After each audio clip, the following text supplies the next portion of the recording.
Welcome to Cranky Live Sports Talk, where passion meets action. Hey sports fans, I am Cranky, and this is the Cranky Live Sports Talk, the podcast where we dive deep into the hottest topics, the biggest games, and the most controversial moments in sports.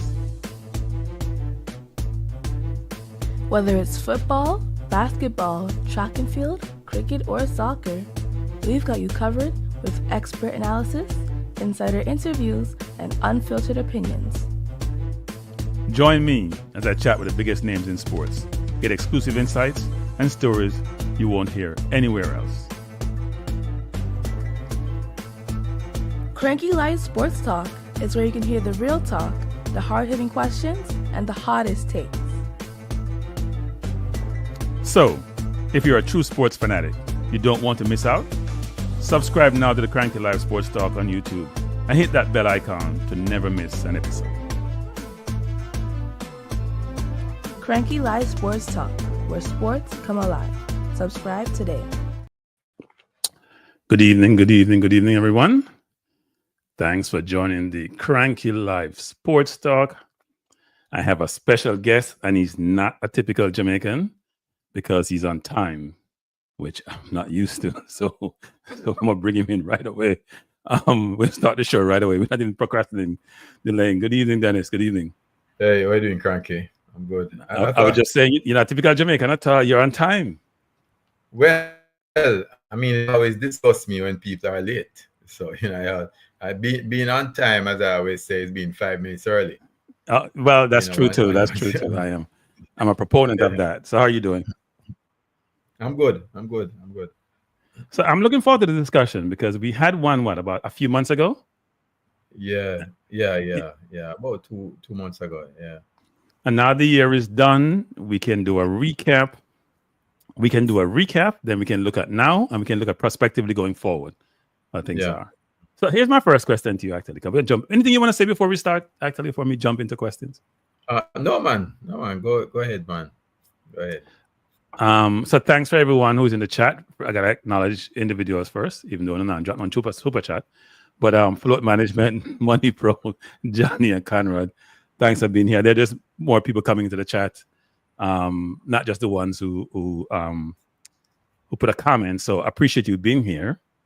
We are fortunate to have with us again Dennis Chung, who's the General Secretary, Jamaica Football Federation. As each of you know, we have a lot of dialogues, a lot of these forums, good night, Ernest, on football in general, but the JFF, a lot of times it's central to this discussion. I would say when I started maybe being on YouTube and other person's channel 5 years ago, it was a negative discussion, to be frank, 24/7. We have made significant progress, I would say, over the last, I'm going to say 3 to 2 years. I'm not sure if this is all Dennis, but Dennis has something to do with it, frankly, because when he came on board, it was because of some incident that occurred in Latin America that precipitated the need for the change, even though things were bubbling in the background. So Dennis, good night. Thanks for being here. Appreciate you being here. Good evening, I should say. So here's my first question to you. How have been you enjoying your time with the JFF? And what's been the most rewarding part of the journey and the most challenging part of the journey? It has been good. I'm someone, if anyone follows my history, who I like to go into organizations and make a difference. I like to look at organizations that have challenges and do something about them. I had Diversity Air Jamaica. I had, as chairman, we did a turnaround of a JUTC subsidiary, Jamaica Ultimate Tire Company, brought that to significant profitability. I was at the PSOJ, which we did a lot in terms of creating that organization that everyone respected. NSWMA, so I like that sort of thing. So it has been not unexpected too much in terms of how things progressed. I think, therefore, one of the things I like about when it's change is seeing the change in the people. The people who work in the organization, seeing them change to, be more productive, to become more confident, to deliver. And not all of them make it, right? But the ones who make it through, it always pleases me.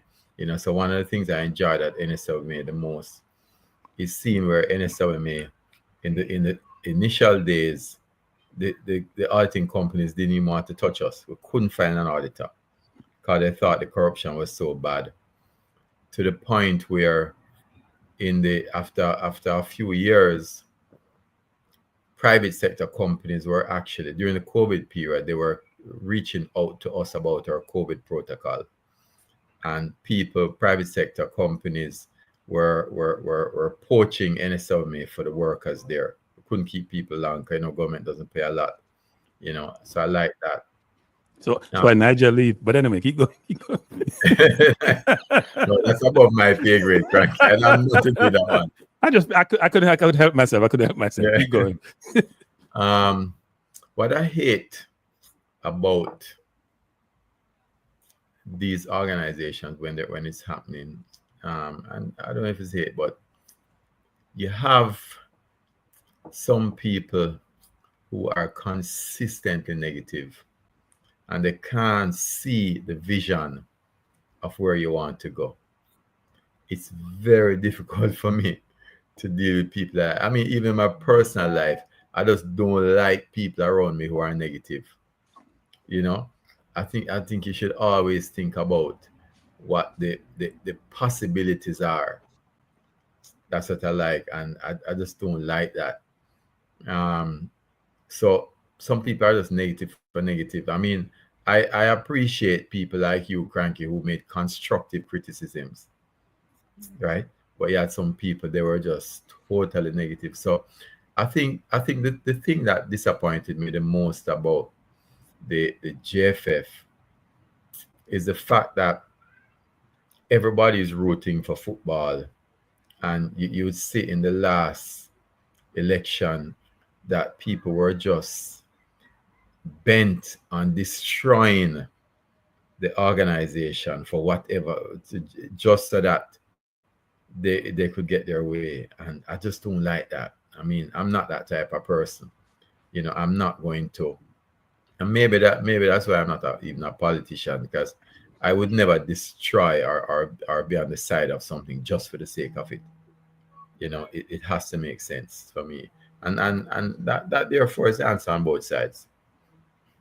Okay. So what would you consider to be the biggest achievement of the JFF under your leadership? I know that Michael Ricketts run the entire organization, but in terms of your purview, what you're responsible for, and the change you've made, if you consider all that has happened in your tenure, you've been here, what, 2+ years? 2 and a little bit, 2 and about 3 months. Yeah. Correct. So what do you think has been the biggest achievement under your directorship? Getting the organization from one where we were being bombarded with calls about money being owed to a point now where people are calling us to do business with us, and we have companies and also people who want to be associated with the JFF. So that change in the image, because financially we did a lot of work in terms of the planning, the budgeting and that sort of thing, to the point now where I said people who did not want to do business with us 2 years ago now are calling us to do business with us. Right. And also, as I said, the whole matter of people wanting to be associated with the JFF. I think that's would be the biggest one. If you're thinking of, so that would be holistically for all the time you've been there. Let's now recap 24 in a sense. So 24 year in review. What are the most significant things that JFF achieved in 2024? I think in 2024, after the election ended, we see that the brand became stronger. We managed to hold on to that because, as you see, we appointed even Tanya Lee today as a brand ambassador, which was a big thing. We have people coming to us now and saying, hey, we want to help. You know, the people in the diaspora, have 3 diaspora groups that came to us and said, we want to help. We want to work with you. We have companies that came to us last year and saying, hey, we want to do business with JFF, and also to see that the financial stability. So 2023, we did actually make a surplus of some 46 million, but we still had the challenges because of where we're coming from. In 2024, we managed to close the year on a surplus of $69 million.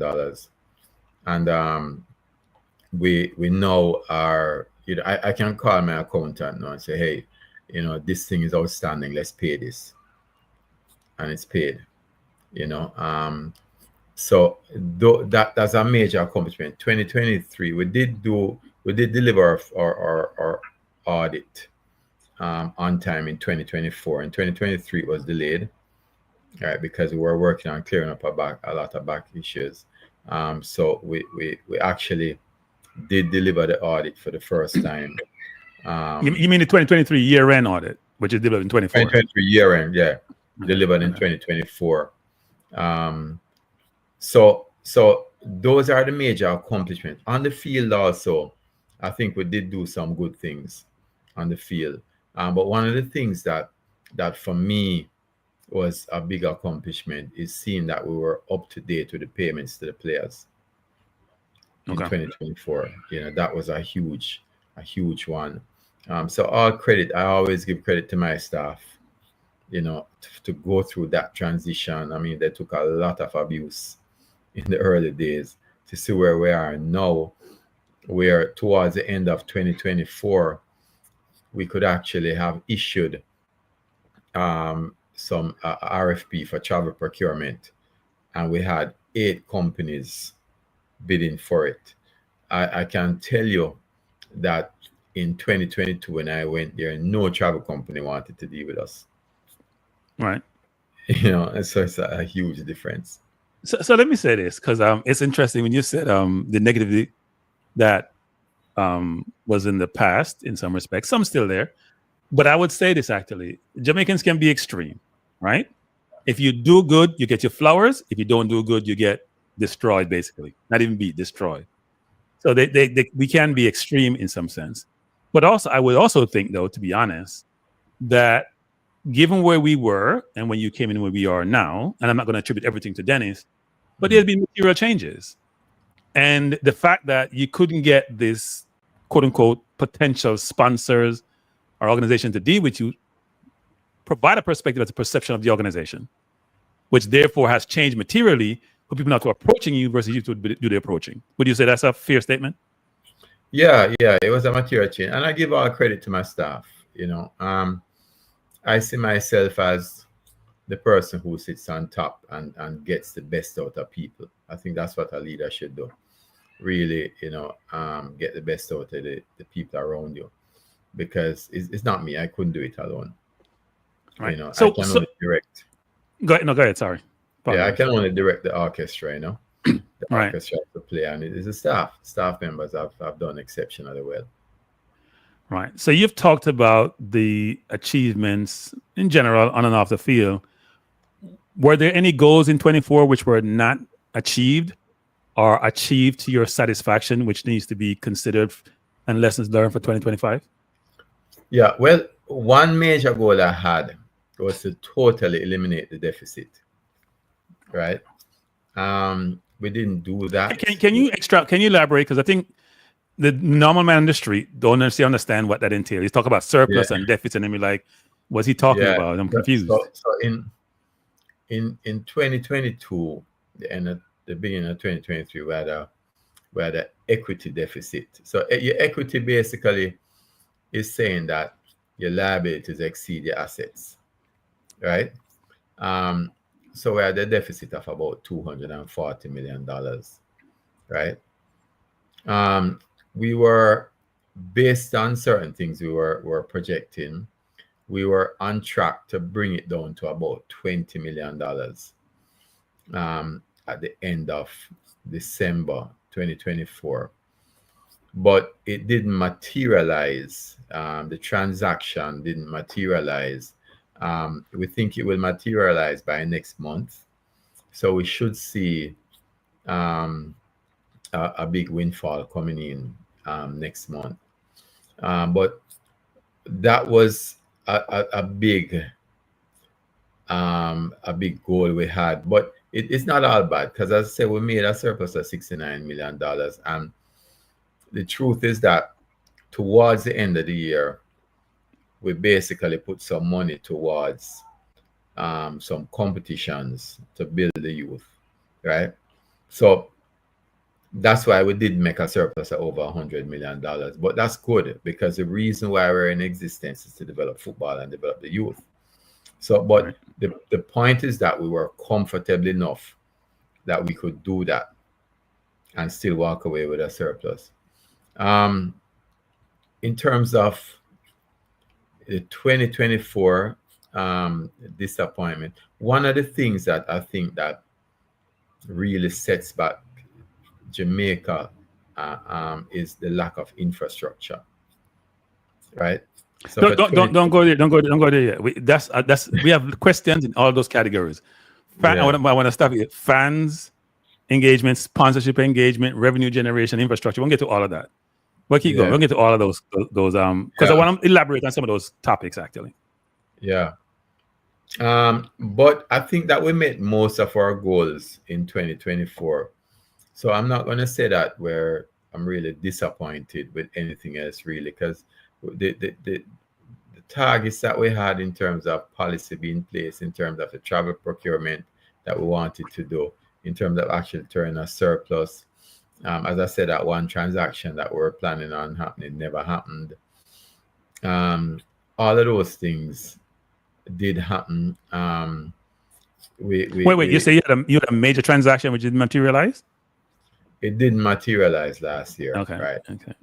Will it materialize this year? Yeah, we expect by next month that we should see it.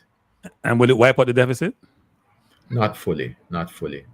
But most of what's remaining, it should wipe out.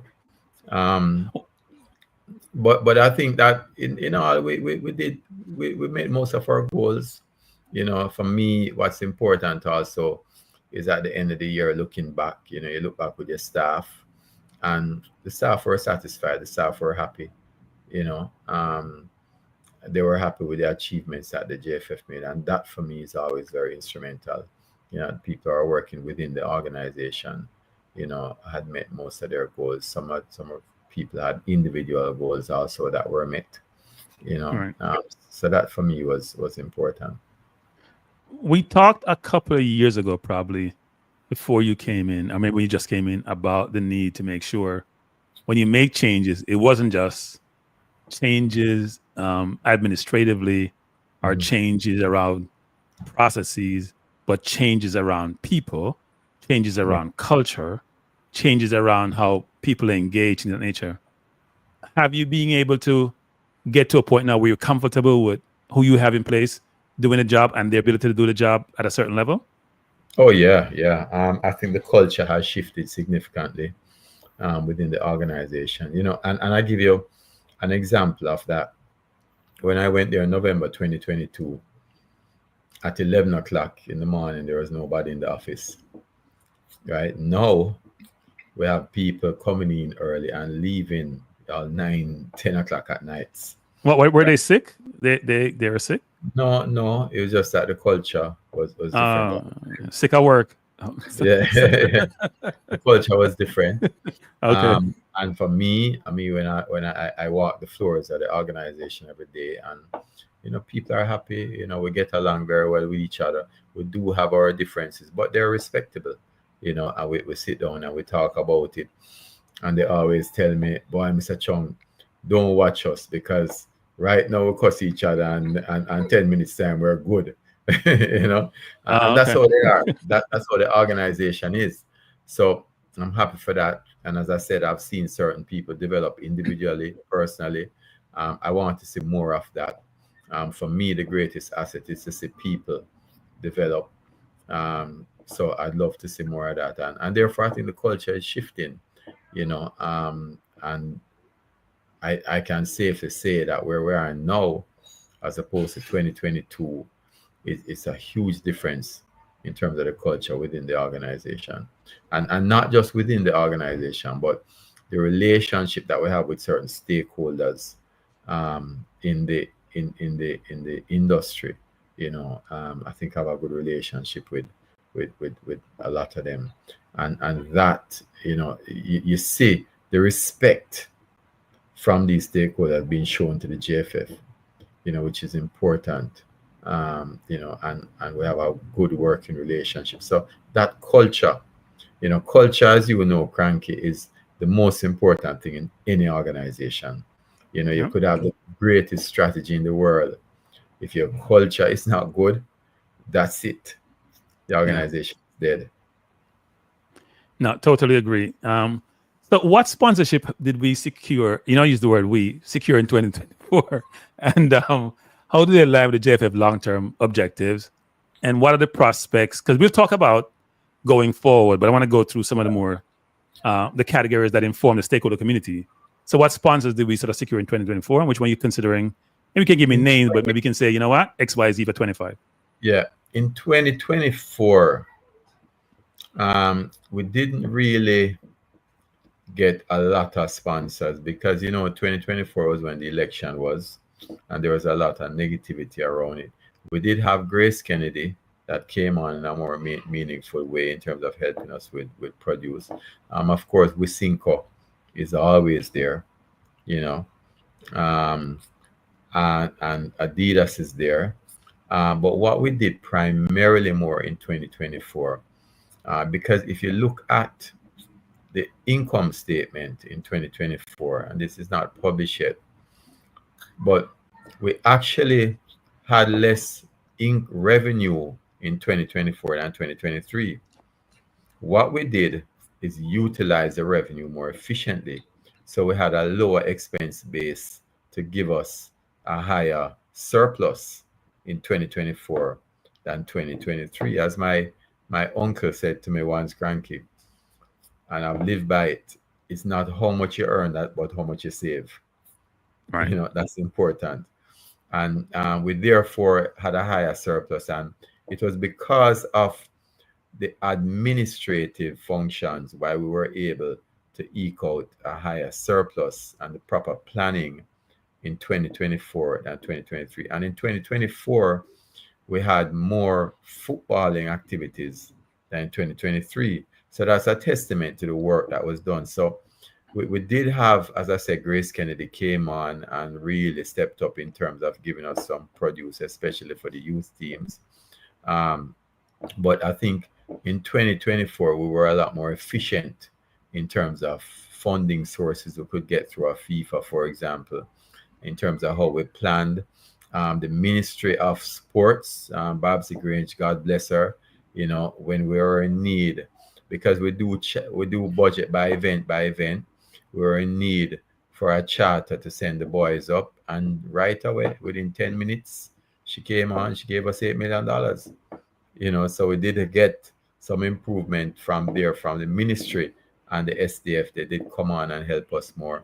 So it wasn't a big year for external sponsorship, but we going to the end of 2024, and what we're seeing already, we see that this year is going to be a bigger year for us, certainly in terms of sponsorship with the people that's calling us. We have when we launched JFF Live, we have 2 companies from overseas that actually call us and said they want to be a part of it.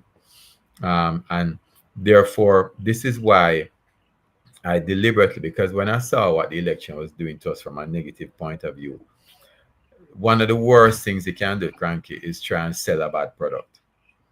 It backfires like hell because you're really just marketing more negativity out there. So our plan for 2024 was to consolidate, bring back the image of the company, the brand, and also set up ourselves to go forward with marketing. So you saw we came with JFF Live and also a new marketing manager last year, and also the 2 marketing agencies that we're working with. I know we have Tanya on board. So it is really about, towards the end of the year, as our image built, as we saw people coming on, building more partnerships with people out there who can take the word out for us.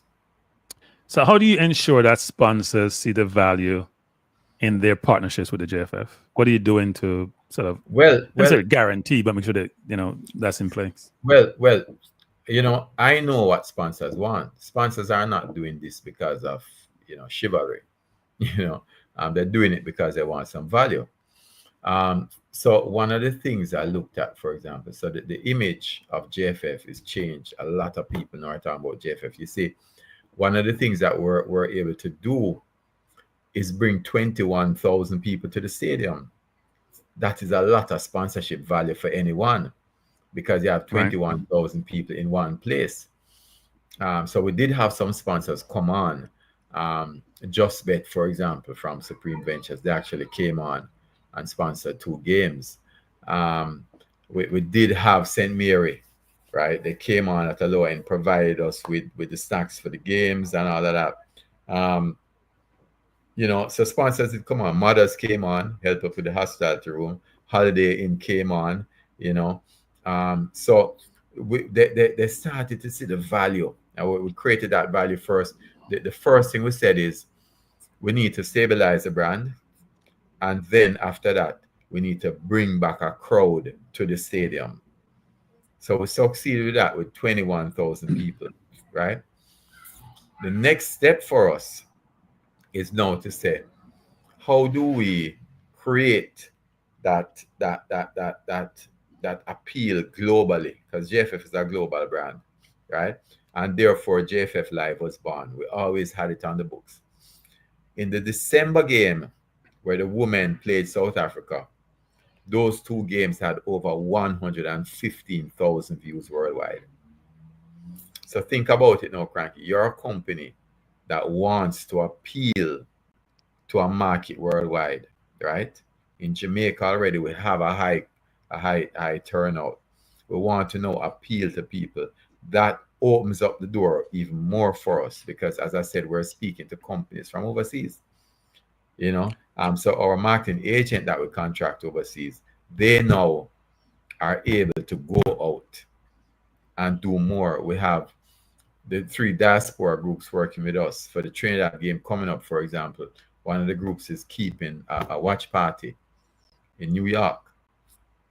And keeping 4 watch parties, but that's another story. Yeah. Not even one. They're doing one in each of the major boroughs. But right. Yeah. So that is what we did deliberately. It was always a deliberate strategy to build it that way. The other thing is that local companies has actually come to us and said they want to sponsor local football within some parishes. So we're not just building the brand from a JFF point of view. So right now, I have 3 companies that are working with 3 parishes to actually give them some money. I spoke with one of the directors today, and I said, how is it going? He said, boy, it's going well, because that company came to us, and said, hey, we want to do some business. I spoke to one of the Diaspora group persons today, and they're actually helping another parish, right? So about 4 parishes we're now active with that, with sponsors. And I have some other plans in relation to that. Well, I'm glad you mentioned the international component of this, because I've been thinking that when I hear people in Jamaica talk a lot of times, even in administration, like the JFF, it's very localized in the thought process. So I'm really glad to hear that we're expanding our horizon and going much more global, because there's a lot of money overseas. One question I would ask for you, though, for the 120,000 plus individuals who viewed the 2 games against South Africa in total, were you able to bifurcate between what was local Jamaica and what was outside Jamaica? Can you discern what that distribution was? Yeah. They have it. I don't have the numbers in front of me, right? But a significant, I think the great majority of them was overseas, because one of the things about playing games is that we have if you play a South Africa, for example, a lot of those people are South Africans that are watching. So a lot of South Africans were on watching, right? So when we play at Trinidad, for example, a lot of people will be Trinidadians, right? So we're now bringing, with this JFF Live YouTube brand, we are bringing our football to our fans. Because previously, when we didn't have this, a man would stay overseas and he couldn't watch a game. Right now, people, and we have people who actually subscribe already, right? People now are saying, hey, this is JFF. And based on the activities that we have lined up, right, people are going to be seeing a lot of football and a lot of content coming out of it. So we've always recognized we're a global brand. But as I said, Cranky, we needed to fix the brand first. Because you can't. I learned a long time in marketing 101 at UA, right? That's a very long time ago, right? Still applies today, I guess. Still applies. Philip Cutler. I'll never forget that marketing book. Right? Philip Cutler. And they tell you don't sell a brand that's bad. Fix the brand first, and then sell it, because when you sell a bad brand, right, you're selling the negativity, right? And that's what the strategy. So right now we're at a point where, as you see with the ambassador we announced it, as you see with JFF Live, we're going global, right? Yeah, look, I think there's a lot of opportunities and potential out there for the JFF to exploit. You just got to really think deductively and strategically about how to do so. Because what you're alluding to is the reach has expanded materially. And when your reach expands, the question, how do I garner people to want to buy my product or engage in my product? So I'm very pleased to hear that. I have one, this is not a criticism, but I want to lay it out to you, which is the JFF Live is going live. You will get subscribers for the channel, but $9 plus, when I have completed this, I've said this before. I pay for Peak. I have like 10 streaming services. I have Apple, I have Peacock, I have Paramount, I have ESPN. You name them, I have them because I'm a sports fanatic. But my question to you, I could understand the rationale because you say $10 not a lot, but a lot of people have a lot of different streaming services. Everybody has disposable income, especially in Jamaica. Have you reconsidered whether or not $10 is the optimum number?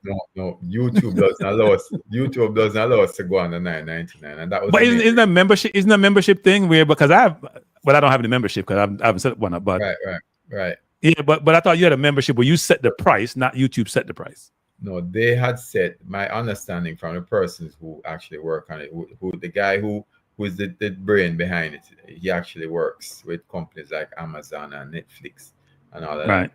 And the subscription was set at $9.99. So that's where we ended up. We actually were thinking about a lower price, to be honest with you. But I can guarantee you that the content that you're going to get, because since the South African game, they've bought a lot more camera equipment. There's a drone, and they're going to be following the team. When the under-17s go to Guatemala, they're going to go there. So it's not just about, where we can't get the game live. We're going to be showing content in terms of build-up, interviews with players. So, I mean, that channel, the YouTube channel, is going to be very active in terms of information. I mean, we also are going to, I've actually spoken to another sporting organization. So we're not going to just carry football, right? We're going to think about carrying other sports also, other sports that people demand, right? So I've spoken to another organization, and that president has gone back to their board, right? Because if we have the facility, we have the equipment, then, it makes no sense for somebody to go and set up something else separately. So we want to bring not just JFF content, but also content from other federations onto that platform. I'm really okay. I hope it's not cricket because we don't want to be depressed. Okay, I hope it's not cricket because we don't want to be depressed. Like 20 over. I love. Well, maybe 20 over here, but we don't want to watch us not Test match with West Indies because we just get depressed more and more. Especially for those who knew cricket way back when, like you and I, in terms of we in the dominated. days Now of we have to put up with the Limelight exactly. Yeah. Okay. So look, I'm glad we're diversifying the revenue streams, and as I said before, there's a lot out there to provide for the JFF. Now let's pivot to governance and conflict of interest, because people know me know I'm going to talk about this, right? So how are decisions made within the JFF, and how do you ensure transparency, and accountability in the process? Well, the JFF has a governance policy right now. The board, as you know, is the ultimate authority for policy, and they will provide us with the direction in terms of where we want to go. On the board, you have the president, you have 4 vice presidents, you have 2 normal directors, and you have the 4 regional chairs. So there's a representation, not just at the parish level, right? The parish is represented by the regions, right? But you have, as I say, your ordinary directors who are not parish presidents, right? Of course, the ultimate authority is Congress, right? So the board will meet maybe every 2 months. Congress will meet at least once a year, but normally last year we had about 3 extraordinary Congress meetings. We have a Congress coming up on the 8th of February, right? So the Congress is the ultimate that the board needs to answer to, and they make the final decisions. The board makes policy decisions, and then you have the administration. Now you have a technical committee, right, which deals with technical issues. I do not get involved in technical issues at all, right? So I say, technical committee, what is your recommendation? That doesn't mean if I think that the recommendation is bad administratively, I won't step in, right? But from a technical point of view, you have that. You have a technical director, right? Who really is the one in charge of the day-to-day technical decisions. And then you have a various other committees. You have a finance committee, you have a marketing committee, and these subcommittees provide guidance, right? You have competitions also. We have a referees department. So the main stakeholders, the competitions, the referees department, and JFF actually is responsible for 2 leagues, which is the Women's Premier League. Well, the Women's Premier League has been put into, they formed a company similar to PFGL for the men, right? So we have the JFF Championship, which is a tier 2, but the Women's Premier League is basically run now by a separate company. We're providing them with support, while they go through teething pains. And then you have PFGL, which runs Jamaica Premier League, right? And these leagues are run on behalf of JFF, because JFF is the one who really controls it. So we do have our, when you get down to our day-to-day controls, we do have that. So we have to follow certain procurement guidelines, for example, laid down by FIFA. That's good practice. So above a certain level, we have to get 2 quotes. Above another level, we have to get 3 quotes, right? We have a purchase order system in place, right? We do have require 2 signatories on any bill, right? And then we have the central review audit by FIFA, which takes place once a year. We have an audit by CONCACAF also, because we do get funding from CONCACAF. We do have to submit our business plan, our audited financials to SDF every year also. And we do have our annual audit, financial audit, that takes place. So we're well audited as an entity. And there's a separation of duties between the authority that I have and the board authority. So once a budget is approved, we work within that budget, right? And that's how we've managed to make surpluses, to be honest with you. So where are we with? I'll pivot a little bit and say this. Where are we with the? We're still on the financial restriction, correct?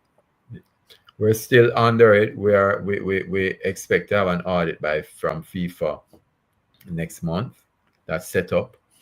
Once everything is fine, which we expect everything to be, I think they'll make a recommendation for us to come off of financial restriction. So one of my contention with Jamaica, it's not the JFF, is the lack of utilization of Jamaicans outside Jamaica. What do I mean by that? In terms of decision-making process, advisory boards, advisory council, leveraging that. Has the JFF ever thought about that? Because we seem to have, this is going to sound bad me saying this, almost a recycle of the same people in the same place. Apart from you coming in, I don't think there's anybody really new apart from, I think, one regional person. So how do you get more intellectual capital in the process to leverage, to help? So Cranky, that's a very good point, and it's something we have thought about, and the president has thought about it. So we see where last year we attempted to set up some satellite groups. It was difficult for us though because of the negative image of JFF, right? What we have seen though, if you look at it, we've seen, for example, 3 diaspora groups come on, right? Those people are managing relationships for us overseas, right? The next step, I think, is that once we have that now, all right, and we're having discussions with them about how can we get more formal arrangements, right? To have, as you say, advisory groups overseas, right? Because a big part of our fan base is overseas, right? And therefore we have to extend. But I don't think that we were in a position to do it at the time, and it's easy, cranky, for people to look on and say, boy, these things need to be done. And we recognize it, but it's difficult to do it. When your hand is in the mouth of the lion, you have to take time to take it out. Right? Because if you know the alligator mouth work. I mean, you put your head in there and then one bead of sweat drop. That's it. Why it work well? So why take it out slowly? Take it out slowly, but not too slow. Not too slow. No. How does it? So I have a big problem with conflicts of interest, not with conflict of interest in its pure form, but how conflict of interest are managed, right? And I've had back and forth with one of your colleagues on the JFF about this. So the person keeps telling me about, we have a conflict register and I sign it. It's like me signing something that doesn't matter. So here's the question: how does the JFF, have you identified all your conflicts or all your key conflicts, and how are they managed by the JFF, including with the administration, player selection, sponsorship deals, partnerships? How we holistically manage conflicts? Yeah. So we do recognize the conflicts of interest that we have. And as someone, Cranky, who sits on a few boards over a few years, Jamaica, because it's a small society, we will not escape conflict. So therefore, it comes down to how you manage conflict, right? And that's the important thing. I remember when the ICAJ, I think when I was president at the time, Institute of Chartered Accountants, one of the things that a partner at a firm had said to us when we were working on something, we had to, the UK, for example, had their ways of dealing with conflicts and how much work one company can do for, one audit firm can do for a company. And when they came down to Jamaica, they said, listen, Jamaica is such a small society compared to the UK. You can't have that hard and fast rule. But what we have to do is manage a conflict. So I think we've recognized the first part about managing conflict is to recognize the conflict that's there, right? So I know you're speaking about specifically about the situation with the technical chairman, right? Well, no, the technical chairman said there's many more conflicts. So he expanded that horizon. He said there are many more conflicts. So that's one specific one, which is not only me bringing it up, but other people in Jamaica who are probably in football brings it up. Yeah. So, but that's just one conflict. So we do recognize the conflicts that's there. Now, I spoke about the separation of duty between the administration, which is me, and the board, and we do manage that. And remember that even though when you see these things happening, remember that we have a big brother called FIFA watching us, and FIFA does a central review audit every year. And that central review audit just does not just look at the financial transaction, but they tell us that, listen, we have to have these persons on the team, these persons can't do so and so, and they have to see that where there's a potential conflict, that the proper documentation explanations are there to sign off. Right? So that is a big way of managing conflict for us. So FIFA, though we do have a conflict of interest policy that we follow, right? And in terms of the whole procurement rule and all of that FIFA looks at very carefully. And I can say that at the last central review audit, the only thing that was giving us a problem is the truck procurement, which was a problem throughout the Caribbean because of the size of the market. So I think we've managed that conflict very well, right? And a lot of times, Cranky, when conflicts, even when there are rules, they are not managed properly, it's because the personalities are not strong.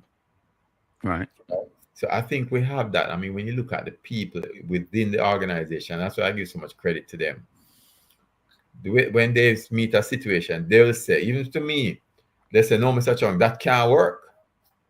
And that is why you have to hire people who have that person. They will say to me, they say, no, it can't work. This have to be done this way. And I appreciate that. And that's why, when people call me and complain about things sometimes, I say, boy, let me call so-and-so person. I have a situation where just today I'm dealing with, someone called me and said that the person who is running the center says that, no, they can play the game there, but no spectators can be there. I found it strange. So I said, listen, so they called me to make a ruling on it. I said, boy, let me call the person, right? So I called her and she said, no, I didn't say that. I said to them, you can't have more than 25 persons per team as spectators. And it was resolved there. One of the things I never do is I will never give someone authority and then overrule them, right? So it comes down to the personality, right? So if I say to you, you're in charge of moving of these cups here, even the person who is in charge of the equipment and the gears, if I call that person, the person will say, boy, Mr. Chung, you can't get none, I say, all right, fine. Because I don't want, when it come time for the team to get them say, boy, but you say we should do this. Right. So I give them that authority. And that's how we really manage the conflict, by ensuring that the rules are followed and the rules that are set down by FIFA. So you meant throughout this conversation, you have either directly or indirectly talk about what I'm going to call the reputational risk and how that reputational risk informs engagement with all parties involved, with the fans, stakeholders, whatever. I would say on the conflict issue, even though I know what you're saying in terms of people and personalities and FIFA, but if you're an outside person like me looking at it and what it entails, the role of the chairman of the technical committee, the role of him in another club, it is a difficult situation to get your head around unless you came and say, well, look, Cranky, here's how we manage it. A, B, C, D, and F, right?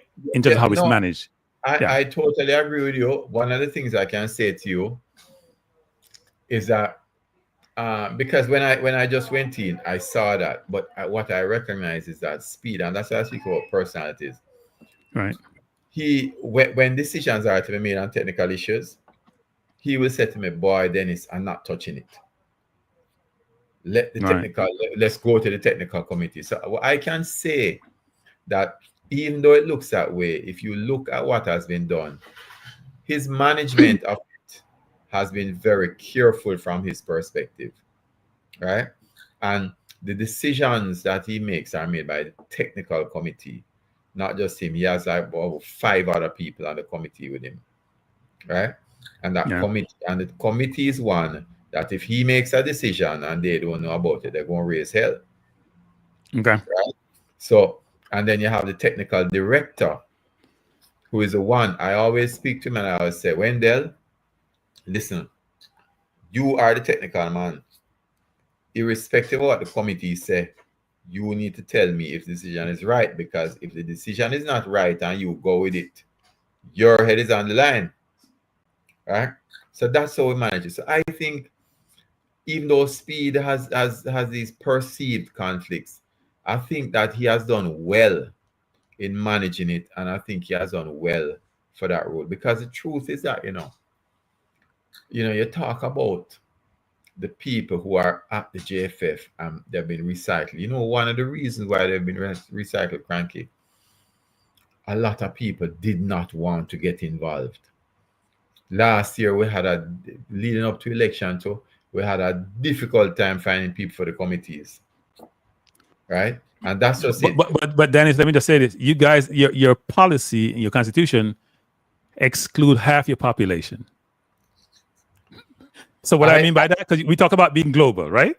Yeah. So if you say you need a 10-year rule to live in Jamaica 10 years, then if you have the Irving Clears of the world, people who I respect, who may even have aspirations to be involved, they can't get involved. Well, what I would say to you is that these developments happen incrementally. It's like people say with the Jamaican situation, boy, we need to get more people involved. But what we need to do is incrementally change it. As I said, I spoke to the fact that we're now engaging the diaspora in a very, very strong way, right? Okay. And I see that is going to develop, because JFF, as the brand goes global, I think is going to inevitably get into that involvement, right? So I think that what we need to do is look at how we're progressing, the directional move. I can tell you what will happen with JFF, right? Is that the brand is going to get global.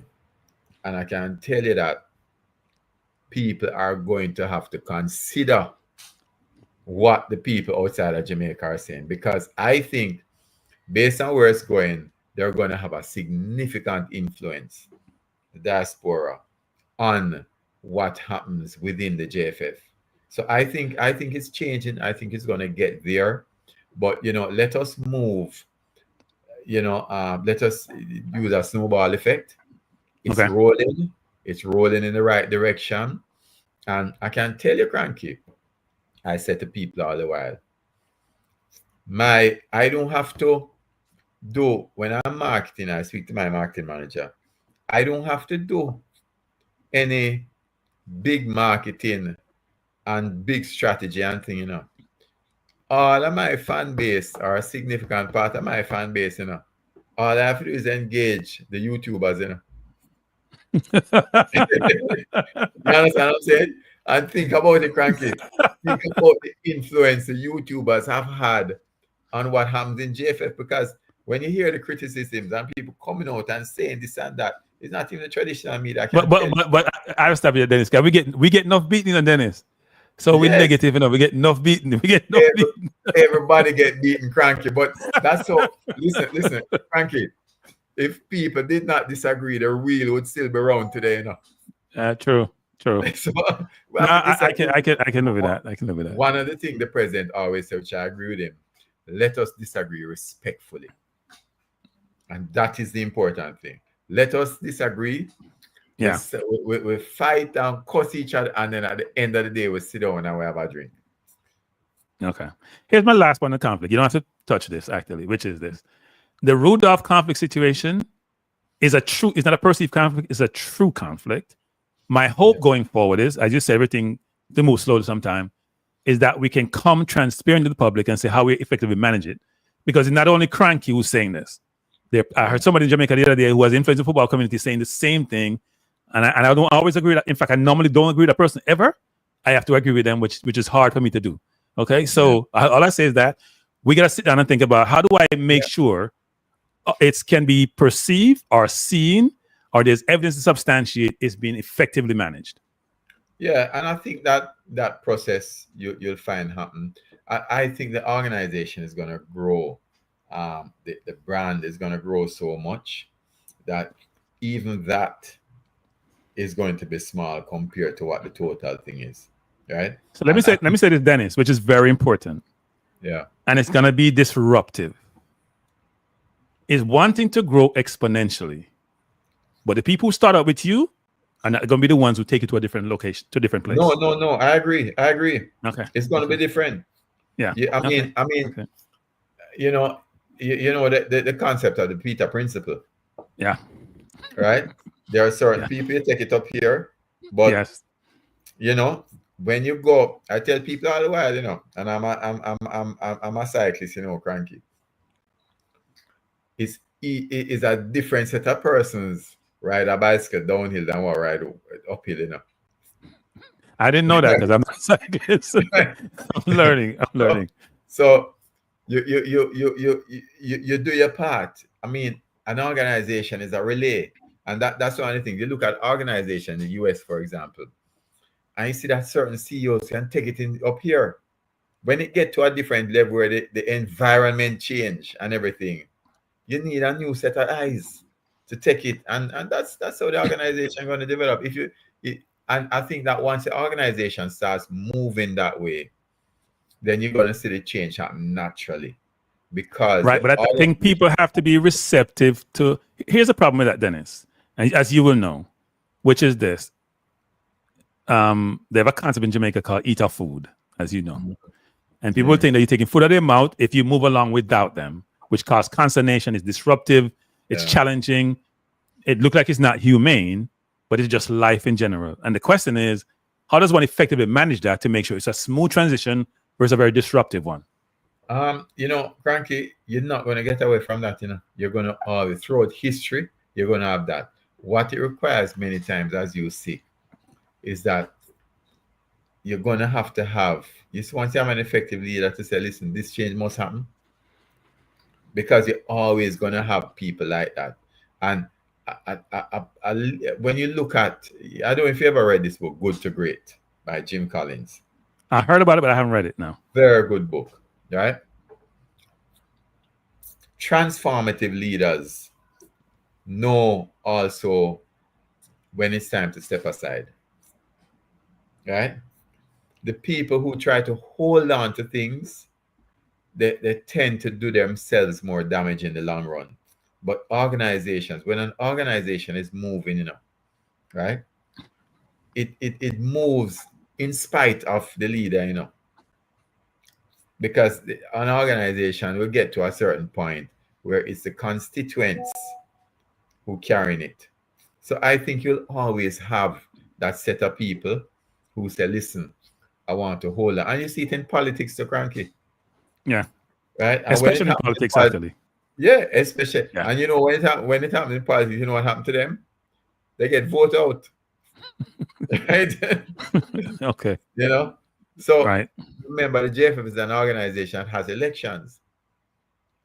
Right? And at the end of the day, if the leadership don't move with what the stakeholders want, you will find that at the end of every 3 years, right, a new set of people. So if a new set of stakeholders come in the clubs, for example, right, and in the other organizations, you're gonna find that change is gonna happen.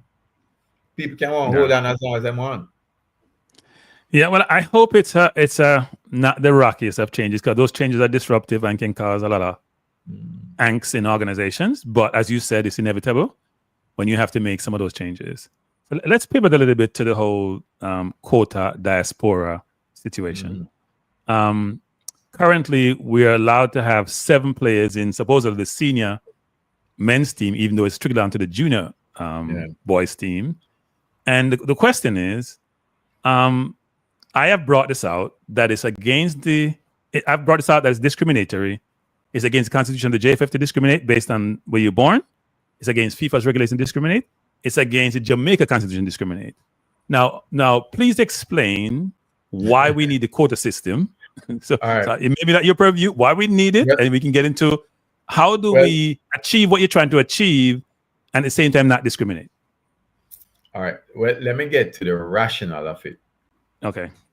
The rationale of the quota system is to ensure that Jamaican football develops.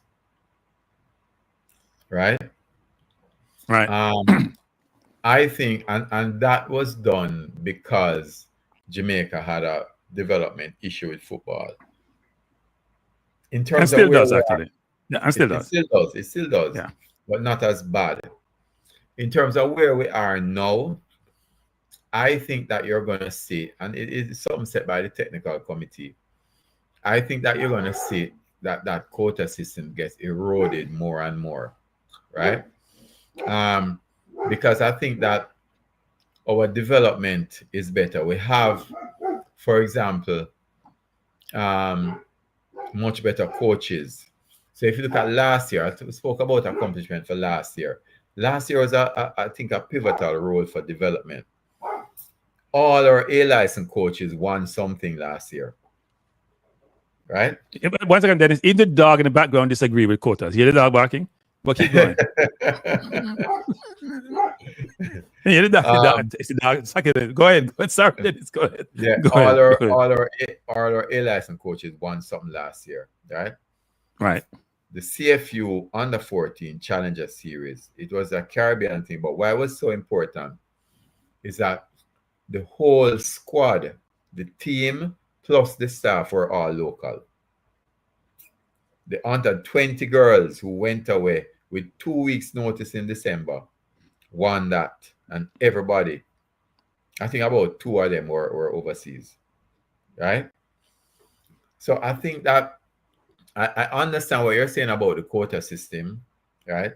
But I think it was necessary in order to ensure that football didn't leave Jamaica, right? That we had representation from the local level on our national teams. I think that where we are now, and certainly the technical committee, I think, has done a good job, is that we are maturing more. So when I talk about the technical development scheme, just this morning, I was talking to Wendell. Every weekend we have camp with some set of youth, right? And that is developing. So I think that, the Trinidad Games that's coming up, for example, is geared towards finding local talent, right? So I think that that's developing. And understand this about football, Cranky, is that why it was important to develop local, because football, as the president said, is not just about sports. It's a social thing where we can take people out of poverty and give them an income stream. Inevitably, that income stream comes when they go overseas, right? So I think it was necessary. I understand the point that people make, but I think that was necessary for the transition. It's like a country will say, I am going to put high duties on these products until a local industry can develop, because this industry is important. So they did it with the dairy industry. They do it with the chicken industry, right? Can you imagine if they made all of those zero rated and all those products come in and destroy the local industry, right? Yeah, Right. But I think I understand the analogy, but we're talking about citizens of a country. So when I get naturalized, I'm a citizen. So it's a little bit different analogy.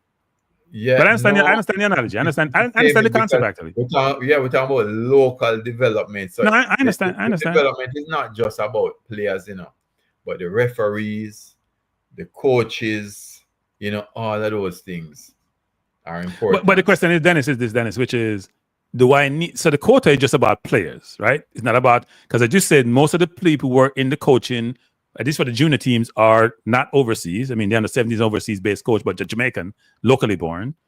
The one thing is about the quotas for more into the junior teams, even though some people say there's soft quotas for the senior team. I understand the concept and the idea and what you're trying to achieve.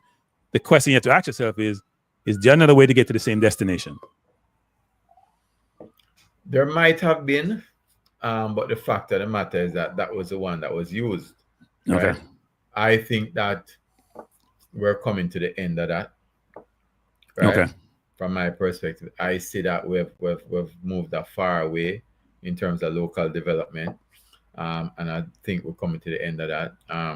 If you look, for example, at the development of the Premier League, right, and the players there, more people getting contract. Just last year, also a school girl was able to get a scholarship overseas. That's Chanel Buckley, right? And I have there's another one in the pipeline right now, right, coming straight out of high school. That's playing for senior teams also. So I think we're getting there, but I think that something was needed. And the response they had at the time, I mean, I wasn't here, is that we need to have a quota system. Maybe there was something else that could be done, but history never reveals its alternatives. Because they're and people haven't done this in Jamaica because they're very reactive about certain things. Yeah. But there's a cost benefit to having a quota system. I don't think they've looked at the cost in its totality. They then look at all the benefits. And I can sit down and talk to people about what the cost is, and they may not like the outcome, but I'm telling you, the cost benefit is not where it needs to be. But we'll move on from that. Yeah, maybe not. But yeah, that's what we did, and I think we're seeing the benefits now. We need to re-examine it now. Right. I agree with you. So here's one question for you, because people would beat me if I don't ask this question. It's a left field question. What's the story with Mason Greenwood? Since we're in football and quota and Diaspora. We're right. I know everybody wants to see Mason. I tell you something, I would love to see Mason too. Right? But the last time I spoke with Roy, Roy, is sort of my right hand, is that he said we're still waiting on one documentation. And this is what we need to understand, that part of the problem when we have players, you see, they're taking long to come in. In the old time days, cranky, people used to have all 2-3 birth certificates, Yeah, I've heard about those days. That's what I mean. So a man go up on a birth certificate or a passport and find out that the one that is at the department out here is totally different. Right? In fact, I have an uncle. That we call him, I know him only as Calvin all my life until he was like about 50, right? He found out that when they registered him, they left the C off. So his real name is Alvin. And which case I started calling him Alvin. No, I still call him Calvin. Right, yeah. Alvin, They weren't too particular and too exact when they were doing those things in those days. No. So, I mean, those are some of the challenges. But I understand that it's close to completion now. So, okay. So we have made any progress in terms of, because it was supposed to be one thing to be done, then Pika will do its thing, even though we know what Pika is. And by the way, I want to talk about Pika a little bit. But so is that thing going to be signed? Well, I understand that it's very close to completion. Okay, good. Because people want to hear that in the car. You can't have whole show up on that. On the signing alone, we get you like 2,000 views. Just say it was signed. So we know that. But I mean, the coach is constantly looking at other players. So you see the last game we had Isaac Hayden that came in. Yes, right? Yes. I think Isaac will be very positive, actually. Yeah, man. We're constantly looking at people. No, I think Mason will bring in people. That's my view. Yeah, man. Mason will bring in people. Not him soliciting people. They'll just follow his lead, actually. So as we think about, let's pivot now. So I've got the football question out the way. Going forward, right? Mm-hmm. Let's think about best case and worst case scenario, because this is an imperative. Best case scenario, we get $12 million from some event will happen next year, and things look better. Worst case, we don't, but football still has to go on. So what's the multi-year plan going forward for the JFF? Key things that we're thinking about and what we're doing. All right. So let's look at worst case. We have already done our budget for 2025 from last year and got approved, and it was approved by FIFA. So we have basically tied up all the baseline revenue sources for this year, right? So the worst thing that can happen to us is that we don't get the additional revenue we're looking for from a sponsorship point of view, and we have to really scale back, because what we do is budget event by event. So therefore, if we see that we're running into something and we can't afford it, we've had cases that we drop it already and say we can't do it, right? Or we cut back on the event. So when we did the under 20 girls last December, for example, one of the things I worked with Speed on, he said, well, listen, we have to cut back on this other team, right? And we did. And therefore we juggle it that way. But I think that based on the fact that we do the budget and we stick to the budget and the procurement and all of that, that the worst case is that we don't get the additional revenue sources in terms of the sponsorships, right? Okay. That we're looking at. And therefore, the worst thing that can happen to JFF, as I said to everyone, is the most difficult job for us now is to ensure that the brand remains positive. That is the most difficult part. Right. Because if we do something that turns the brand negative again, then all of that money that we're banking on is going to leave us, right? From a best case point of view, I think that JFF Live, based on the projections we have, will give us all the money that we need. Why? As a best case. That's a best case. So, right? so $10 times $1 million. So if you say, me do calculation. $10 a month, 12 months in the year. I project 3 scenarios of fans. So decent amount of money are coming in.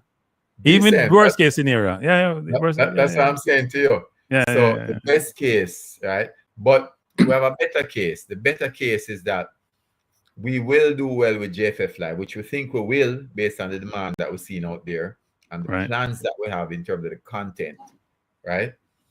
And also, we think we're going to get significant sponsorship this year. Right. So let me make one suggestion, actually, for JFF Live, which is this. And some friends of mine do this. I don't do it. They'll subscribe for events. They won't subscribe on a sustainable basis.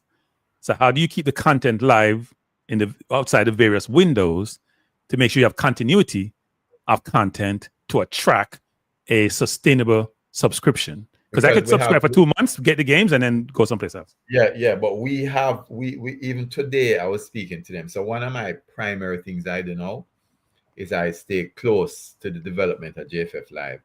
Okay. And the person who's working on it will have content outlined for the next 3 months in terms of what we're going to be doing. Right? So we know we're planning in advance about what we're going to do in terms of content. Right? Because we have a lot of activities lined up this year. But as I said, we're not just looking at football. Right? We're looking at content, games. I mean, sports that people want to see. We're looking at content in terms of getting information on players, getting intimate with players. We're looking at content in terms of not just content with players and all that, but actually a discussion program, right? So we're looking at those things. We're not, and what we don't want to do, we're not going to compete with our YouTube support because we think YouTube is so important, right? But we want to see how we can incorporate them also in it. So that means we can subscribe to get content. I mean, I'd love to get some content, Not the $10 subscription. You can have additional subscription for YouTubers who want content. I'm just putting it out there, right? Yeah, man. So we can use the content without copyright infringement, right? Yeah, man. So we're gonna work on it. We're working on it. And I mean, you made a suggestion last time, and I made it to them. Okay. Yeah. Because everybody needs content, right? So it's constant work. We recognize that. Yeah, it's constant work, and we'll have it lined up for like the next 3 months already, in terms of what we're going to be doing. So remember, football in Jamaica is not just JFF football, but you have parish football too. Okay. Right? People have. I mean, from the diaspora, they're very close to their parish. They're very close to the people here. So we want to develop all of that. and this I think is going to bring along the development of parishes with us also, because there's one thing I'm working on to give an inroad to parishes also. I mentioned it to the president of South, and he was very excited about it. Once those things get off the ground, then you're going to see a flood of content coming into our YouTube channel. Yeah, as you're talking, some ideas come to me, but we can think about it. Just as you're talking about parishes and all that. Yeah, I think you're right. There are contents that can be derived that can help. To plug the gap between different events, or just to make it much more sustainable into a content. Right? So now it's a good thing. It's a good. Yeah. Let me pivot to leveraging governing bodies and government. Mm-hmm. How has the JFF leveraged resources from FIFA, CONCACAF? You mentioned Bob's Grange to help with football, and also I think we had talked a while ago. Maybe we hadn't talked, but I heard there's some money sitting, waiting to be obtained by the JFF, but you have to get your hands on. You have to do something to get your hands on it, which is decent amount of bread actually. Decent amount of bread I hear. So what are we doing for that? And then also, how do you leverage these other governing bodies monetarily to help the football? So let me talk about FIFA and CONCACAF. We have been working very closely with FIFA and CONCACAF over the past 2 years. And in fact, one of the things that I recognized when we actually came there in November 2022 is that the JFF was not accessing a lot of the funding available. Right? So we brought in someone that deals just with projects. Right? So we work very closely with FIFA. We talk about what funds are available. The application for 2025, for example, we've done that from last year and got that approved in terms of the funding for JFF. There's some other funding that the application is due by the end of March, but certain audits have to be done first. We're working on that. So we are accessing all of those funds available. From the point of view of the government, I must say that the government, and particularly Minister Grange, has been very supportive. As I said, when we needed, for example, the money for the charter for the boys, immediately within 10 minutes, I got that $8 million, right? The government actually gives us through SDF a subvention every month. But in addition to that, they will also give us additional money if we need it. And they buy a lot of tickets for the games, particularly to give to schools, for example, right? So we do get a lot of support from them. You see at all our games also that we have the Prime Minister there. He has been showing a lot of support. We have the leader of the opposition there at all games also. The Trinidad real politicians. But anyway, keep going. Well, I mean, we heard that they needed a new parliament to build it, so we just have it up my stadium. Go ahead, sorry. But sports, is apolitical. Yep. And we have to ensure that everyone is organized, so is there. So we had the Minister of Sports, we had the opposition spokesman on sports here. We invite all them. I just signed off the letters today of invitation, right?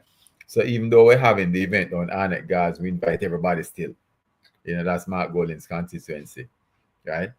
I would love to know if JFF can bring all of them together down Arnett, and then the next game we have down Railway over at Tivoli, and everybody come. You know what I mean? That'd be a good thing, yes. Yeah, that would be an excellent thing, and I think it would be a very, very big level of maturity shown. So we're getting the support, and the reason why we're getting the support, Crank, is because you've seen the positives about JFF. We're not getting any negatives, because I know when it's negative, it's hard for a man to associate his brand with a negative image, Right? Yeah, and it's also hard for people to even buy, to engage at all, right?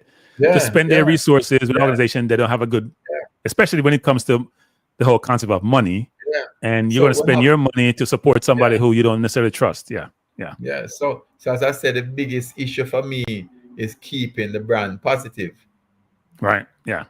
That is the biggest issue. Just keep it positive and growing. And this is why we've engaged the stakeholders, right? The 3 diaspora groups, that come on, you guys on YouTube, one of the things I always committed at the start is that, listen, as we go through this process, I'm going to talk to everybody.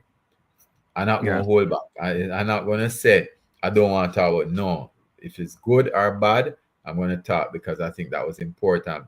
And therefore, engaging with you, engaging with management, engaging with everybody, right, is important for us to ensure that we keep the message out there, So the management of the different stakeholders is always critical to us, and I think we're getting there. And I'm not relying on us alone at the JFF. As you see, as I said, we sign on 2 marketing companies that's helping us. We sign on the diaspora groups. We sign on Tanya Lee. My thing is, Cranky, is that if all of us are working on it, there's nobody to criticize. So, let me engage everybody. That's a good way to operate. It's a good way to operate. I've always asked this question, actually, because I don't believe any one person or entity has a monopoly on how things should be done, intellectual capital, things of that nature. So the question I have for you is, are there any initiatives to partner with any other football association to share best practices, engage them about how they run their national association? Spain, I always use Spain as an example because I like to use a successful man. And we actually do that already, Okay. So Trinidad, for example, have an MOU with Trinidad, right? Okay. We have a chat group for the general secretaries across the CONCACAF region, right? Right. We speak with different presidents all over. Our president right now is in Florida at a CONCACAF meeting, where they're sharing ideas. I was up with in Toronto late last year at the technical development conference, where we met with persons from South America, like Mexico and all of those places, and we shared ideas. So that is a continuous process. We actually did meet with the persons from Belgium also, right? We actually signed off an agreement with the Argentinians, right? An education sharing agreement that was launched last month, right? And they're actually coming here next month, to kick it off. So I'm pleased with the footballing nation in terms of football, but I'm really bad in saying it. But enough of them broke, like Argentina. So the question for you is, enough of them broke. We don't want them broke bucket, man. Have we thought about engaging with the Middle East, for example? Because they seem to print money. They're not made. I heard Trump just mention $1 trillion investment in AI, and he talked to Saudi Arabia, $1 trillion, people. So have we any engaging people in the Middle East? Because man, we have started engagement with them, and the president in particular has been in discussion with them. So we're trying to build on that. In fact, I actually we met with them when we were in Qatar, and last year also at the FIFA Congress, we did have a bilateral meeting with them. So we're doing all of that. We're doing everything we can. But as I said, the major thing for us, Cranky, was that we needed to resolve our branding issues. Jamaica has a big brand.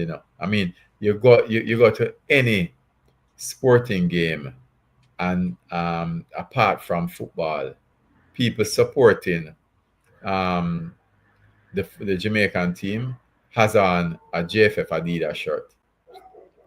Yeah, and look, I'm not surprised about the brand. The question for us, how do we leverage the brand to maximize benefit from the brand? And as you're alluding to, the public persona and image and reputation is being enhanced and need to continue being enhanced. Then people want to engage with you from all, because I've thought about half the Jamaicans are outside Jamaica. So when we think about Jamaica going forward, we can't think about Jamaica just the island 144 by 44. We got to think about the global Jamaica, and how do we truly reach the global Jamaica, where the people outside have disposable income, a lot of them, and can contribute to what you're trying to achieve. Right, right. And we're doing that. So JFF Live, we think, and that YouTube channel and the Instagram channel that we have is a way Right. for us with the diaspora groups, because the diaspora groups, they're really doing a lot. So when you talk about those watch parties overseas, for example, right? Yeah, I Um, got a text today with 4 locations. yeah, You know what? You know what? I probably will announce them at some point. Not today, but I'll announce them at some point because, yeah, yeah. for So people in New York, for example. yeah, Sorry, go ahead, Dennis. a lot of that is happening. You know, I tell you, even now though, I'm still a little disappointed. Some people are still trying to resuscitate the negative. So I got a call just last week from someone and this person was very active in the election, saying a lot of negative things, calling me boy. Um, you know, they want to tell me about some negative development that's happening. I said, listen, I don't want to hear that. I said, I don't want to hear that. We'll pass that. Leave the thing alone now. Right? Let's Right. focus on the positives, right? So you're still gonna have those people, but you just have to manage that. But I think that where we are now in terms of developing the relationships, I think we're in a good space. And as I said, I think certainly within the next 3 months, you're gonna see a big push in terms of engagement with the diaspora overseas. So when Hargreaves came to Jamaica, he expressed some consternation around the fact that when he drive on, especially on the North Coast, he drive these lush, plush golf courses, and then you look at the football field, they look hungry. That's my term, actually. So what are we doing in terms of that's just one element of facilities? What's the current state of football facilities in Jamaica? And what are we doing? What's the JFF doing along with the government and the parties to improve the quality of facilities? Yeah, so the current state is very poor, as you know. We have the National Stadium, and from time to time they have some parties there, right? And they have all events, track events, and all sort of thing there, right? Yeah. But some work is being done on it, right? And you see we have development work happening. So within another 1 to 2 years, the stadium is going to have different facilities. So a football field will be a dedicated football field. They'll have different areas for different events, right? That's the model that they have for the development, right? I thought development was just a refurbishment and not a holistic change. They're gonna have different Okay. places, right? Okay. The other thing is that Montego Bay, the Catherine House Sport Center, is going to they've been taken over by a private company headed by Uni Epstein, and they're starting the development. The problem with Catherine Hall, for example, so we would love to take more games down there, but they don't, for example, have the seating capacity.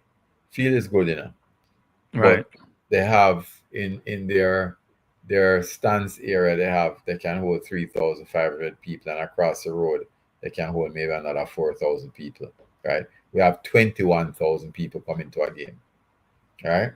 So the only place that you have in Jamaica that can hold 21,000 people is a stadium, right?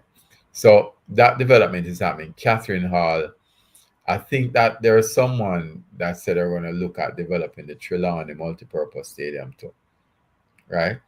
Yeah.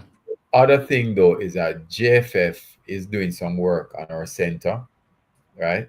We want to put in some stands. It is a place that is in high demand. The president also wants to look at least another facility in another, like the middle of the island. I think also that once we start getting more and more exposure for the clubs, right? Because I know PFGL is working on getting international exposure for the clubs. Then the clubs can start to make more money. Because the truth is that one of the challenges that we see with the fields with the clubs, so a club will have a good field, but you can't maintain 3 teams with one field, and then you practice on it and then play on it. If you go overseas, for example, Cranky, at the Premier League clubs, they have their training facilities separate, with 12 fields, Real Madrid, not surprising. 12 training fields, right? Yeah. Leicester City, I went to that club. They have 12 training fields. Cranky, the field them so sweet you could have sleep in them. Well, the weather doesn't hurt, right? It rains every day. It doesn't. It rains every day, but you're right about that, though. The fields are immaculate. Yeah, and that's what we need to get now. It's going to take us a little while, but I think it starts with the development of the stadium, Catherine Hall, right? And if we can get the multi-purpose and the JFF facility, that's where it starts, right?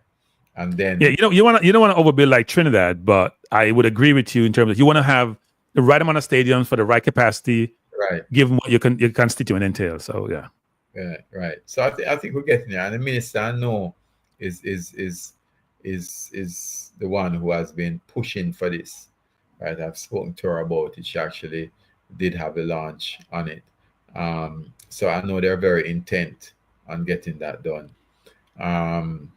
The truth is that, it's like with our roads, people say, boy, why we never have good roads? Guess what?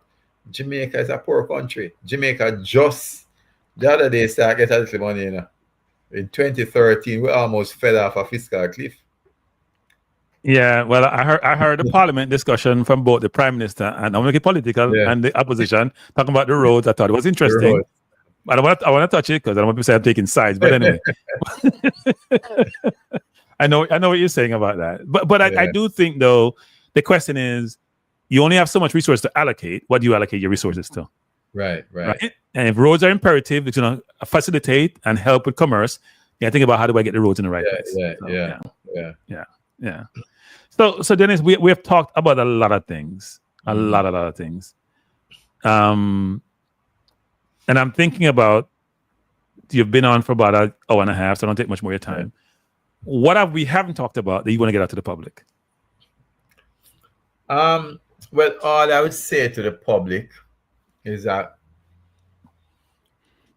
I really appreciate feedback from the public, good or bad, right? Because it really is the negative feedback that allows you to get stronger, No, the developmental feedback. I'm gonna call it negative. Developmental feedback, right? I really appreciate the fans. I appreciate the YouTubers, and that's why, even when I was coming on the YouTube early, Frankie, people were saying to me, "Boy, why you do that?" I said, "No, I have to engage with the people because." Cranky, when you're in any type of relationship, what you must worry about is when people stop talk. When they talk, you're definitely right about that one. Yeah, silence is not golden. Silence is not golden. Of course, when they're talking, you're good because it means that people are interested. So I always want to go and engage people, irrespective of how the negative feedback is, because I have always had confidence that we'll get to this place. Okay. So how can fans, sponsors, and the diaspora contribute to the growth and success of the JFF? Because truly, even though we may be deemed to be very critical, especially in the YouTube space, and it can be a toxic space, but I think the space is just about the football, and everybody wants the same thing, which is success. Because success makes us all successful. What can we all do to help you execute your mandate and get things done? Continue to have these channels like this, and also for people to make their voices heard. That's the first step in development of any organization, any country. People must talk, right, and say what's on their mind. But also support the games, right? Whatever we have, the youth level, or the senior level, support the games. I know a lot of people talk about $10. $10 is not really a lot of money, Cranky, right? And Dennis, be careful with that comment. Dennis, be careful. Remember, Cranky, that people can actually get together, friends can get together That's true. You know, I watch a game and I'm everybody. thinking about people in Jamaica. I'm thinking about people in Jamaica, actually, not necessarily people overseas. Yeah, well, I mean, in Jamaica, everybody can give a $2. Okay. You know, and say, boy, you know, we get together and watch a game or so. But it's important. Also, you know, if you know about talent that's out there, just today, I got a video from someone who appealed to me, boy, his daughter is a goalkeeper, under 14. You know, I gave it to the technical director. Immediately, he got reached out to her and said, listen, she look good. We don't have a lot of keepers, so I'm going to call her to come to the next camp. Right? Okay. So that is the sort of support that if fans can reach out to someone who they know, you know, send us the videos. I'm not saying that every video will be, everybody that you're sending will be accepted. Right. But send us information, you know, talk about JFF, buy our jerseys, you know, wear our jerseys. I love to see people in the Adidas jerseys, you know. So Dennis, can we have a main do of, so when I go to the store, last year I went to a store close to where I live at a big shopping center, and they were sold out of the jerseys, right? Yeah. And I didn't have an easy, I wanted a jersey right away and I couldn't get one. Will there be some way we have communication as to locales where availability is there? Because sometimes the guy did this from printing up jerseys. Well, the place that is authorized to sell them in Jamaica is Western Sports. Western Sports will tell you as soon as they come, within 2 days they're gone. But that's not good. No, it's not. They need to order enough. They can order and return. You know, do the consignment then. What happened, you know, Cranky, is that, and we've had this discussion many times with the Adidas reps. The jerseys are in such high demand, the factory was not able to keep up, especially coming out of COVID. Because remember that they are producing for all the teams. So the Jamaica ones have just been selling out. Especially when a new kid come out, they've just been selling out. So if you ask them for more money, then if you renegotiate the contract, no, come on, Dennis. You and I know this, Dennis. Demand drives your position in a contractual negotiations. Basically says, my jersey selling a hotcake, I want a larger percentage. And you're not doing the best job of selling my jerseys, because if you sell more volume, I get more money. I can pay down my deficit I have and have leftover change. So, but anyway, we can talk about you can think about that. But if something is selling off the table, people can't keep it. They can't keep the store. Then something has to give. Either change you as a distributor, or you give me more money. You find out a factory to make more jerseys. I can't have you not making me money. You're costing me money anyway. No, look, and I think it will only get better, Dennis. Right? I think it will only get better because, as you said, the more the brand improve, the more the brand get better. The more the brand, the brand's already known. It's the continuity of the interest. Yeah. Right. Okay. Well, my hope is that continues. No, man, definitely. I think it will. You know, we just have to protect the brand, make sure the brand is good. You know, as one of the things people don't understand is that there's a lot of people who say they want to work with us, but when we check out some of them, Cranky, they're not people who want to represent us. And you have to be very careful with that too, because you only need one to take you down, you know. Yeah. You only need one to destroy the organization. So that's a good point, actually. Yeah. Well, so I forgot this before, Dennis. I forgot this. I haven't heard you mention. I know you mentioned Holiday Inn or something at one point. Right. We have some major hotel chains and airlines that generate income from doing business within Jamaica, but I haven't heard airlines, whether it's American or JetBlue or some of the big hotel chains that we have all over Jamaica being involved. Those discussions are taking place. Okay. Because I would love for you to be able to say, you know what? I have to fly all these teams everywhere. I don't have to come out and ask Babsy Grange to go Jamaica to fun. We don't have any money to do that anyway. Those discussions are taking place. I think we're at a point now where, you know, like someone came to me the other day and who were asking to do something last year. And they come now, they're ready this year. I said to them, well, listen, the price gone up, you know, the value change, you know? Yeah. So we're in that position now. So I think you're going to see more of that. All right, sir. Well, those are all my questions. And if you have any comments you want, I mean, I have more questions, but I'm not going to go into them. Not this time around. I'm sure you'll come back at some point. Yeah, man. If I haven't run your way. Definitely, Cranky. It was good to be here, and as I said, the fans need to just keep giving us feedback, keep going to the games, buying our jerseys and thing, and that's how you support us. Before you go, I just I'm bad at this, but there are some questions here. Let me just go to them pretty quickly. One was about the technical director is retiring. What the plans to replace the technical director? That is being looked at right now. We have a plan in place, but there are certain things that need to happen first. Because the last time I heard was that technical directors are very expensive. That's what I heard, actually. Right? Technical directors are expensive. They're expensive, and you're saying that we still have a deficit. Question, how will that sort of work? That's what I'm saying. Make Adidas give some more money. Yeah, man. So the things are being dealt with, Cranky. So we have a plan. Yeah. I remember we do have, one of the things that we've certainly done well in the last two years is that we've developed some very good technical people locally. Coaching staff, so yeah.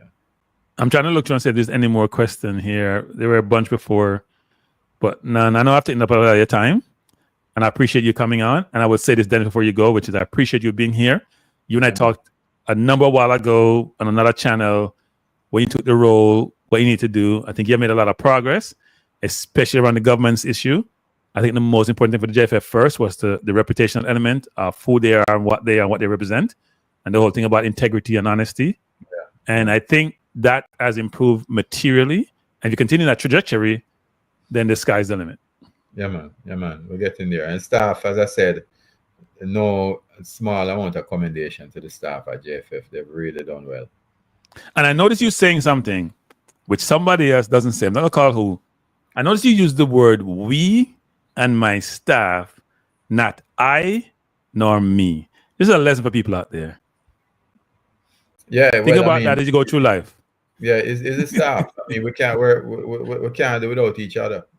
Right. Anybody who thinks we can do without each other, then a lot of them are no longer around. Well, look, I mean, people who truly lead and are leaders will always give credit to those who support them and those who, right? So it's not just about the one person. You may be the vision, you may be the leader, you may provide directive, you may even be doing most of it, but at least they'll be recognized, and people love that actually because they'll work 10 times harder when they know you recognize them. Yeah. All right, sir. All right. Yeah, man. Thanks a lot. Yeah, all right. man. Thank you. Have a good night. Cool. Yeah. All right. All right. Bye-bye. All right, everyone. That was Dennis Chung. Long discussion, 40 minutes. So Dennis is right about the JFF desire to really work with his constituent to improve the product and do well. I'm not going to stay much longer. I'll just take I'm sorry, you must be cursing me saying, Cranky didn't take all our questions, but I had to get out what I wanted to get out, and then we can do this another time. But first of all, thanks for being here. Truly appreciate you being here. It's the JFF have been on a journey since I've been coming on YouTube for the last 5 years. And I think as you hear me in that discussion with Dennis, they have made progress, right? If you came 2 years ago, it was all materially negative. Not just a little negativity, pervasive negativity. Even a year and maybe so a year ago, before the election. But I think when you have some success on the field, and also you're trying to improve, as Dennis says, which is important, the governance of the organization, which is always an imperative, which you're trying to do the right things. Are they perfect? No. Do they have things to do? Yes, quite a bit.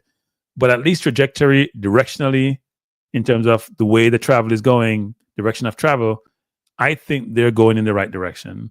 And what we want, as I've talked about quite a bit, is accountability, transparency, doing the right thing, creating a sense of trust and comfort in the community that supports you in your stakeholder community.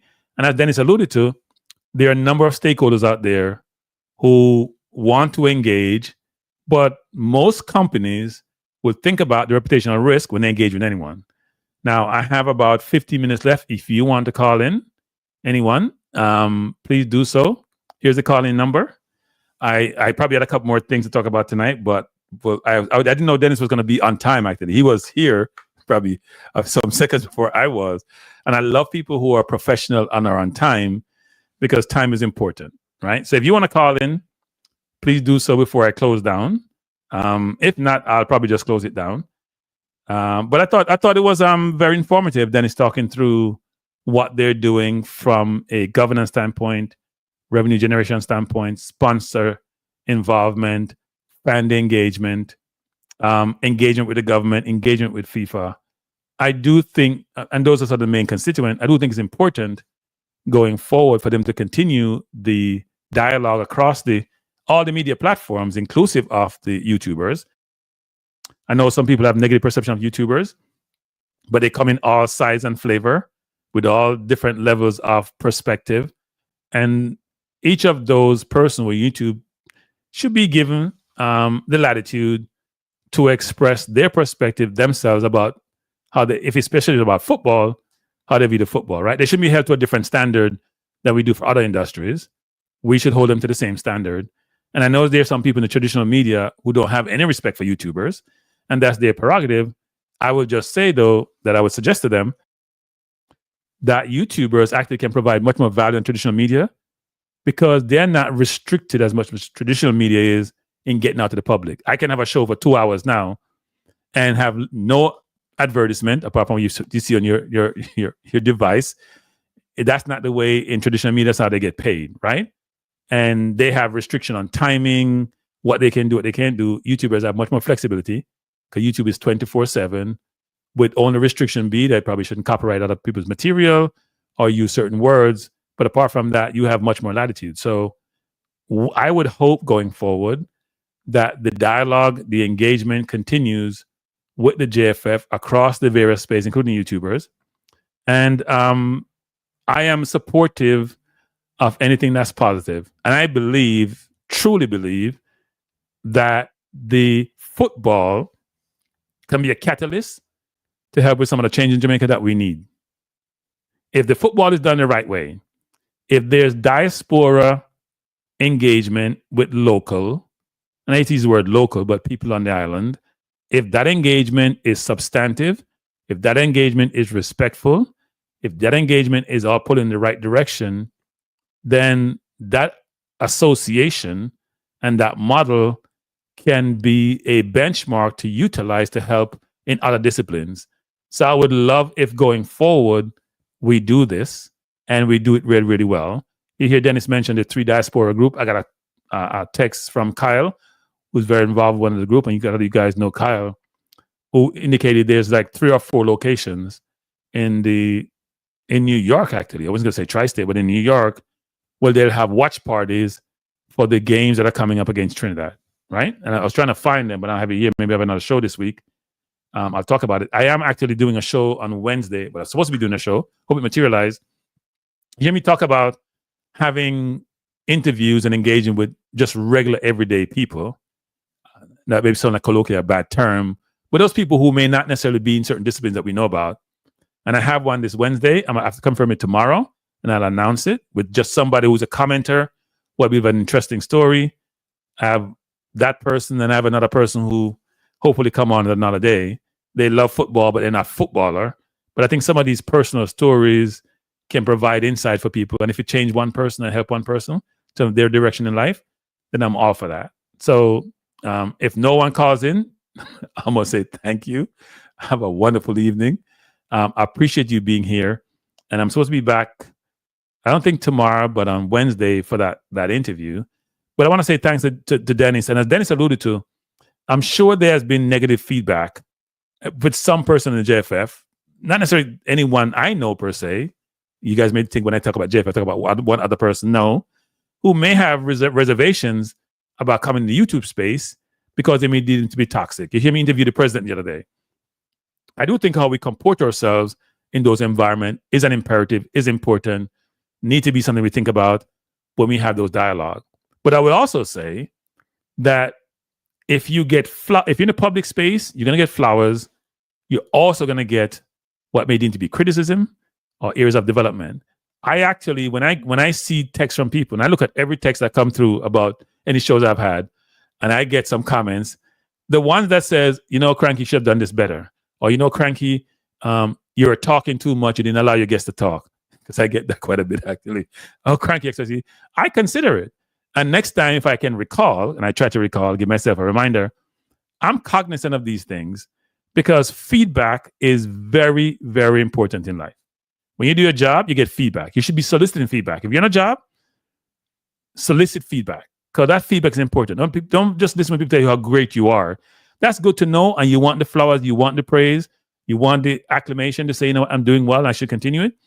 But also, the feedback is not necessarily the most positive as you're thinking about. I think about them as positive sometimes, unless it's from Football Guru. If the feedback is there because he's always criticizing, after a while, you just it watered down the feedback. But some people will come back with feedback, and I'll be like, you know what? That's a really good feedback. You know what, Cranky? You were jumping around too much. You should be more structured, even though sometimes I do that deliberately. Or you know what? You could have done X, Y, Z. I take those under advisement. I collate those, and I think about them going forward about, you know what can make the show better? And that's what we all should do in different components of our life or parts of our life as we go through is, you know what? Solicit the feedback. And when you get it, don't just take it and think it's just negative. Leverage it to help yourself be better, get better, do better. So everyone, thanks for being here. Love you being here. I know some of you don't like to miss a listen, but hit the like button before you go. Share the content, subscribe, and I'll see you when I see you, which hopefully is Wednesday. Thanks, everyone. Have a good night. Peace out.